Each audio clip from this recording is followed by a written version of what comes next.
My name is Karen Glennon. My name's Eliza Notaro. My name is Debbie Keitel. I am a professional wrestler and I wrestle under the name Session Montmartina. I go to UCD and I study economics and I'm a trainee wrestler here at Skill Irish Wrestling. And I'm a professional wrestler. Having a male audience view us and respect us as, wrestlers, not just female wrestlers, I think we still have a long way to go. Promoters and everyone knows that having women on a show is essential. They were always very encouraging to get me going and they always gave me extra attention. The level of talent, I think we're at the height of it now. I think there's so many talented women out there. It means absolutely everything because when you strip it all away, it means that I trust you enough to carry this women's division. I trust you enough to put on crazy, amazing matches. Wow, the double version of business.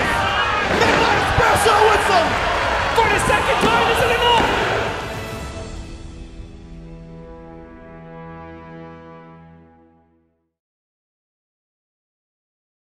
There was wrestling shows here with Ulrich Williams, who was an old Welsh promoter. He'd come in and, it'd be 5 or 6 wrestlers and it was kind of hokey, they'd do 2 singles matches and they'd come back out in the main event, there'd be a tag match and stuff like that, just hokey stuff, or maybe one guy would wrestle under a mask. The reason why the shows failed here was because you had to fly everything in, you had to fly the ring in, you had to fly all the wrestlers in, you had to fly the referees in. So the kind of idea that me and this guy at the time had, what if we tried to build our own kind of Irish wrestling industry, if we started to open up a wrestling school here, if we started to train young people, therefore we wouldn't have to fly everything in, we'd have the ring. So we looked at starting the first kind of independent wrestling in Ireland. This was the early 2000s, I think. Before that there was one wrestling school in Ireland, and I think it was maybe 7 or 8 months before the Irish Whip Wrestling School opened. So I broke into on the Irish Whip Wrestling side. I was friends with Simon Rochford at the time, and then there was the whole NWA Ireland thing, which was Paul Tracy and Fergal Devitt. They'd went to Hammerlock, UK. They had learned a fair amount of the wrestling basics, and they came back to form NWA Ireland. That was based out in Bray. So at this point around the early 2000s, you had 2 wrestling schools. You had the Irish Whip Wrestling School that was based in the city centre of Dublin, and then you would have had the NWA Ireland Wrestling School that was based out in Bray. At the time, the idea was that if you trained Irish Whip Wrestling, you wrestled with Irish Whip Wrestling and you didn't cross over. It was the same with the NWA Ireland guys. They trained with the NWA guys and they did their own shows, so there was no crossover. This all kind of started being done away with. There was myself and Jamie Coleman formed a wrestling promotion called No Limit Wrestling, and the idea was that there's a few good guys in here, there's a few good guys there, and there's a few good guys there. What if we picked from the tree and put them on and showcase the best, the very best of Irish wrestling? That's how NLW was created. At the time, Irish Whip had to fly in the ring announcer, the wrestlers, the referee, all the hotels, all the flights, all the travel. It just wasn't financially possible to continue on doing that. We had to build an Irish scene here from scratch.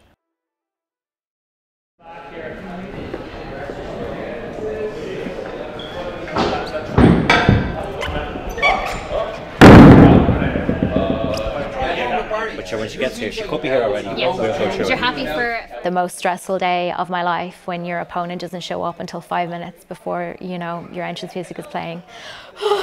Stress.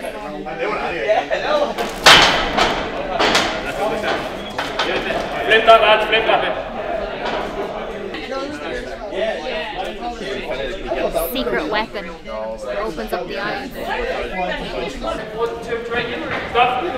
This is my baby weight, 10 years ago. Do you know what? I didn't even have the kid in that baby weight.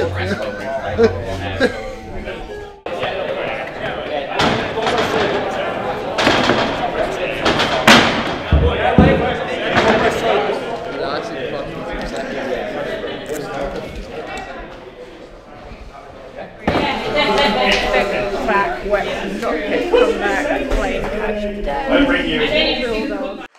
Good evening, friends, and welcome to the Ringside Club at the National Stadium in beautiful Dublin, Ireland. Welcome to Ireland's premier pro wrestling promotion. My friends, welcome to OTT!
When she got DQ'd, and then I came back and attacked her and lifted her up in the air with the tiger suplex, the whole place went nuts, and I was like, oh shit. Emerson Jane walks out as women's champ, but she is a marked woman. This is a long way from over. Cartel was having the fight of her life. But when they realised, you know, how it finished, they realised, okay, she's actually going to go for it now. And then once they realised that, I think they were all kind of on my side then.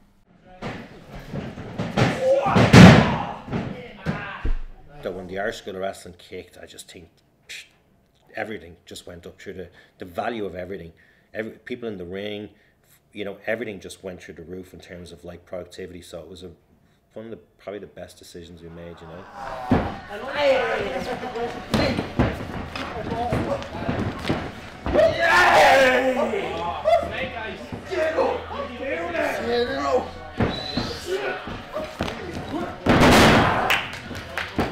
Some people, when they come to wrestling schools, they come with their mind that they want to be Will Ospreay or they want to be Cesaro, and then they realise that they don't have that athleticism, and they kind of like, oh, what's next? But they don't realise that maybe they're a great promo, maybe they just have a way of connecting with the crowd.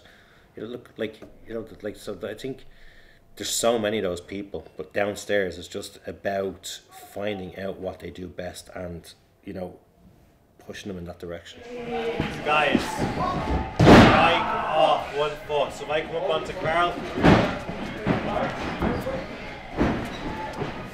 okay, I don't want to do this. It looks like I'm jumping up there, okay? If I come up, one leg, take it easy. So that 1 foot, I always say, like, it's just metal pipes, wood, and then a bit of, you know, padding. That's all you're landing on, you know. When you hit the ropes, it's like try run into a shopping line or a washing line, you know. It hurts, you know. So yeah, it takes a kind of a special kind of crazy person, I think, to want to do this.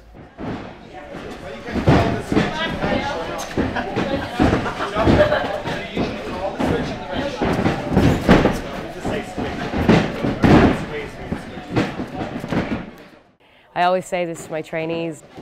I remember being so confused about a schoolboy when we went to training. Like, I could not wrap my head around the dynamics of a simple pin. But like at the time when I was a young trainee, I was just like, I just don't understand how I'm meant to go from here to here.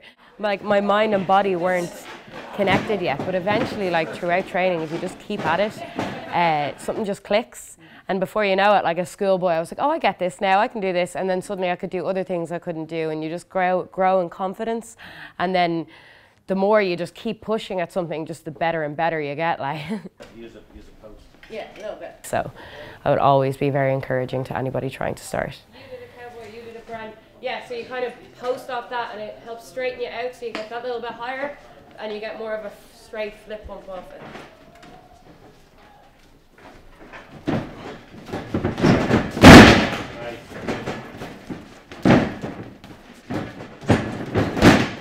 For a long time, the only women wrestlers, you know, was Rebecca Knox, Becky Lynch now, or Alex Breslin. It was, and it was just the case that you just didn't have women wanting to come to be professional wrestlers at the time.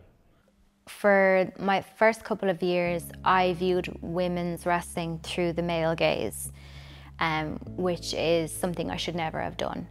And I don't see that bad side as much anymore because I'm looking at it from a different perspective, the only perspective in my opinion. I view women's wrestling from my point of view and my fellow female competitors. I think it's a show, it's a play. We're all trained to do the same thing, so there shouldn't be inequality in a play. The way I see it, if we watch a movie, like how come Catwoman is allowed to beat up a load of guys or get hit by a load of guys in a movie? I trust this person with my body and they're trusting me with theirs. If you were to deny me certain opportunities just because I'm female, I would find that more sexist. Like, I can't wrestle this person just because I'm a woman. I'd find that very sexist. Whereas I feel like we're all trained to do the same thing. I should be allowed to wrestle everybody and they should be allowed to wrestle me. Intergender matches, I think, it's such a hot topic. I was only talking about this with a promoter from Finland there the other day, and he was pretty much against it, you know, but I think you need to move away from the mentality of still trying to promote wrestling as legitimate. You need to promote wrestling as these are amazing athletes that are come, and it's almost like a performance. So why can't you tell the story of, you know, a female versus a male or whatnot, you know what I mean? But I think if a guy and a girl can go in there and do chain wrestling or tell, it's about two people as well telling the story, you know what I mean? And that's what I love about pro wrestling. 2 or 4 people come together on the day. When people come see a wrestling show, they think that they've been rehearsing the show for weeks. They come on the day of the show, they basically find out who they're wrestling, and they go backstage and they go, well, I do this, and I do this, and I do this. What do? You'd say, well, I do this, this, and this. And like, well, how do we blend this together and tell a story and take the people on an emotional, you know, roller coaster? That's my concept of pro wrestling. So why can't a man and a woman put their art forms or whatever together and create something? Ladies and gentlemen, the following contest is a tag team match and a set for one fall. Introducing first. Will the sound track kindly produce the sound? No, don't be nervous. Go ahead. Any sound. No, that isn't quite what I had in mind. Oh yeah! Wakey wakey baby! It's time! And what a showing Debbie Gaitel put on!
presser.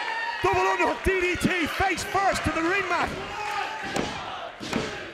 Oh my word! Oh my lord! Oh Debbie my Contell lord! just pinned Emerson Jane. So that tag match was a difficult one because you obviously have 4 different personalities trying to, you know, get their stuff in and stuff like that. And halfway through the match, I was like, I don't think they care. I don't think they're into this, or I feel like there's a disconnect here. I'm not sure what it is, but I feel like they don't care. And then the minute I got tagged in, the whole place just erupted, and I just was like, I got in and I literally was like, what? Where have you been the last 5 minutes? And I came in anyway like a house on fire, and I had them behind me and I pinned her. And when I heard that reaction, when people jumped out of their seats, I just couldn't believe it. So I was quite proud that I had managed to, you know, get that much of a backing. Me and my brother, like I grew up very close to my brother, and we'd watch wrestling like the whole time. But as I got older, I kind of got more interested in like watching Becky Lynch and stuff get big. All the lads here are so supportive and so nice, and like I haven't been made feel like an outcast at all. Like they just see me as one of the same. Like maybe they'll help me a bit more, and I'll ask for that extra help. Maybe that's the biggest hurdle actually, like having the confidence to ask for that extra help. And like they'll always be there to give it, but it's like facing that I'm not as athletic and I'm not as like naturally talented as some of the other lads are, and that's the biggest hurdle, not being able to. I feel like I don't catch on to things as quickly as men, because, or a lot of the lads here, because like they kind of have more of an athletic background. Probably they grew up playing football and hurling, and I didn't, and they just like can like, they're very athletic, whereas I was a complete blank slate. Like I failed PE, but then again, I feel like the men don't look at you any different. Like they treat you the exact same. They're all very supportive. I feel like Karen is very supportive, and like she's not very harsh. But then Joe is like more tough love, and like he'll just be like, no, that's not it. But like I feel like you need a bit of both, and they have different ways of teaching you things, and like I feel like sometimes you might not get it one person's way, but then someone will show you a different way, and then you'll get it instantly. So it's good to kind of have different people to show you different ways to do things. The first few weeks, you know, is terrifying, and like you're just like, I'm never going to be able to do this. But you just kind of have to get past that. Yeah, you might not be able to do everything straight away, but you will get there. And like, not only is it about wrestling, but there's such a like nice social environment that like it's so welcoming that like everyone should give it a go if they want to. Like, because you make so many friends, like friends for life, and yeah, I think they should just go for it. So I'm obviously only like very, very new beginner, so like right now all I want to have is a match, and then in the future I'd love to be able to like go to England or go abroad and just have a match. That's all I want. It's great seeing so many new young people involved, especially after the pandemic. Because a core group of us stuck it out through the pandemic, but we did have some people fall off or they just lose their passion and they left. And that's heartbreaking to see, because that was the only thing keeping me going through the pandemic. The only thing that made me survive the pandemic is holding on to the hope that wrestling will be back and that I was going to have the life that I had before. It's great to see the passion. Like, there's people down there every single day for the last few months, and they're at their shows, picking up the bars, doing everything that they can to be involved, and it's just great to see. Like, when I first started, I was the only girl training, and then there was a drastic age difference between myself and many of the other trainees as well. But luckily enough now, more people are following in my footsteps, and it's nice to have people my age training now. There was only 2 women wrestling in Ireland at the time up north, so there was none in Dublin at the time when I started. So I think because promoters and everyone knows that like having women on a show is essential, they were always very encouraging to get me going, and they always gave me extra attention to make sure that I was getting good and that I was safe and taken care of the entire time, and I felt comfortable. I used to get so bogged down about this pressure that was being put upon me, but I just put it all on myself, because this whole time my professional wrestling career has been like a ticking time bomb. It's like you cannot be a female an age in this industry at all. So I spent so long being like, okay, I can't look like I'm 30. I can't look like I'm 30. How do I, you know, what'll I do with my hair? What'll I do with my face? You know, will I get surgery? All these kind of crazy thoughts come into your head. And you just kind of have to step back and be like, why did you get into this if you're just doing all of this stuff for other people? You know, what do you want? Like, how do you want to be portrayed? I just choose not to look at it from that perspective anymore, because if I did, then I probably wouldn't be here anymore. Basing my college timetable around when I can train. So I've picked classes specifically so that they're not on the same time as training. I don't think he knows. I do not see gender as an issue in any way. I feel like it doesn't matter if you're man, female, whatever you identify as. If your passion's there, your passion's there. End of the day, I feel it's down to the person themselves how much they want to give and how much they want to do. It doesn't matter what gender they are. I think that if I was to spend the last few years I have left in wrestling chasing a piece of paper and hoping that I get it, that I would miss out on all the other good things that are happening in wrestling. The level of talent, I think we're at the height of it now. I think there's so many talented women out there. In terms of, you know, having a male audience view us and respect us as, you know, wrestlers, not just female wrestlers, I think we still have a long way to go.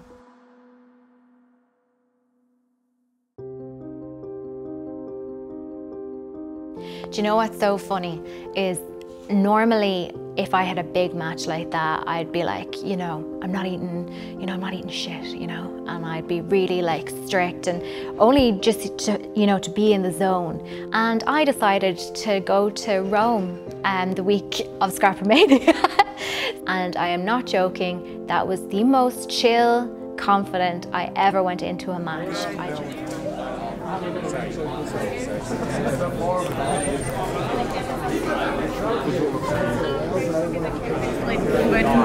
Eventually found my bag in immigration. I wasn't even asked about immigration audits. I don't know, someone had handed it in.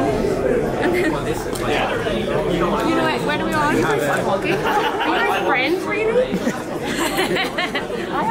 I had a singles match at the stadium against Raven Creed for the championship, and it was a 4-minute match and it was tragic.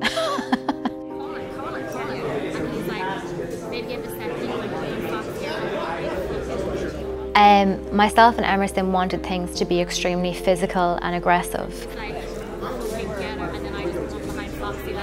The match was so easy to put together because we both knew how we wanted it to go.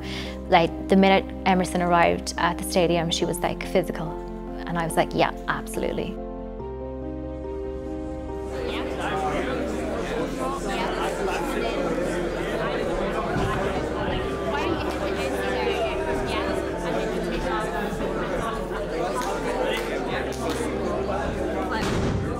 I had no idea what the finish was going to be, didn't know, like, had no guidelines whatsoever.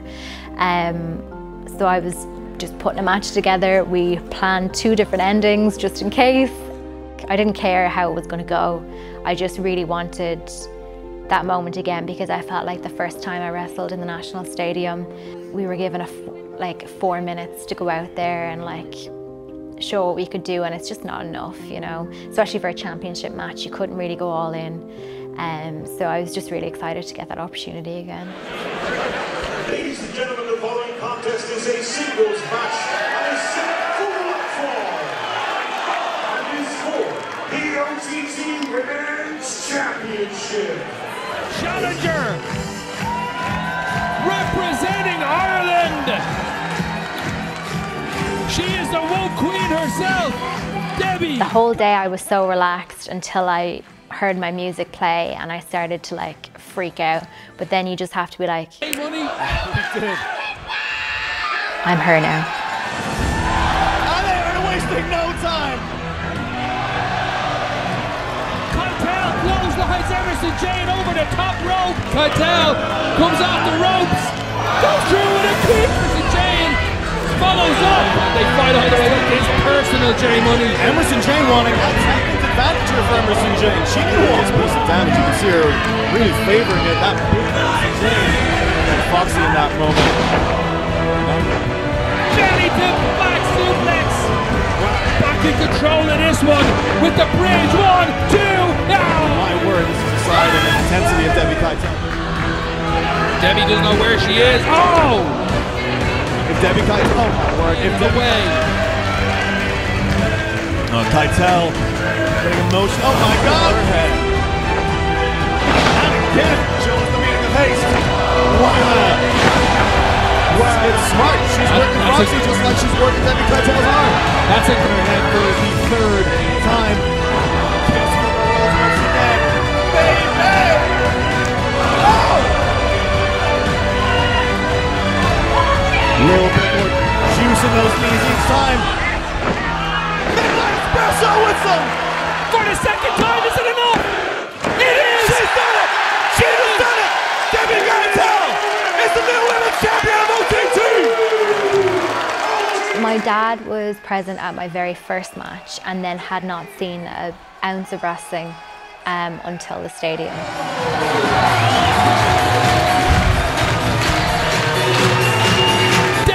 You know, I didn't turn out to be the GAA girl he wanted me to be, so in his eyes that was me getting a trophy, if that makes sense, or a medal or a gold medal. That was me getting first place. So it just meant a lot to him. For me to have something physical to say that I'm the best, he was just like, I'm the proudest person in the world. It means absolutely everything, because when you strip it all away, it means that I trust you enough to carry this women's division. I trust you enough to put on crazy, amazing matches. And it's all about trust and respect. I respect you, I trust you. Here's the ball. You're being given the ball, and that's what that means to me. We talked about Irish pride in the opening segment. This is a champion that OTT can be proud of.